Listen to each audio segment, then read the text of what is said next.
আমরা all India কৃষক খ্যাত মজদুর সংগঠনের পক্ষ থেকে কৃষি এবং কৃষকের স্বার্থ সংশ্লিষ্ট একাধিক বিষয়কে সামনে রেখে রাজ্যের কৃষি অধিকর্তার কাছে স্মারকলিপি প্রদান করল অল ইন্ডিয়া কৃষক মজদুর সংগঠন। সুনির্দিষ্ট দাবির ভিত্তিতে সংগঠনের এক প্রতিনিধি দল প্রথমে অধিকর্তার সাথে দেখা করে নিজেদের দাবির বিষয়ে কথা বলেন। এর পরবর্তী সময়ে সংবাদ মাধ্যমের সামনে কথা বলার সময় সংগঠনের তরফ থেকে বর্তমান সময়ের পরিপ্রেক্ষিতে ত্রিপুরা রাজ্যের কৃষি এবং কৃষকদের অবস্থান নিয়ে গভীর চিন্তা প্রকাশ করা হয়।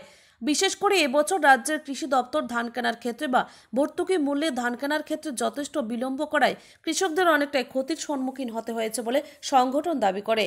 এর পরিপ্রেক্ষিতে সংগঠনের সুস্পষ্ট দাবি হচ্ছে আগামী দিনে এই বিষয়টার গুরুত্ব অনুধাবন করে দপ্তর যাতে করে সময়মতো ধান কেনার ব্যাপারে উদ্যোগ গ্রহণ করে। এর পাশাপাশি কৃষক সম্মান নিধি প্রদানের ক্ষেত্রে যারা অন্যের জমিতে বর্গা চাষ করে প্রকৃত চাষে কিন্তু কোনোভাবেই নিজস্ব জমি নেই, তাদের ক্ষেত্রেও যাতে সরকার ভাবে সে বিষয়ে আজকের এই কর্মসূচি থেকে দাবি জানানো হয়।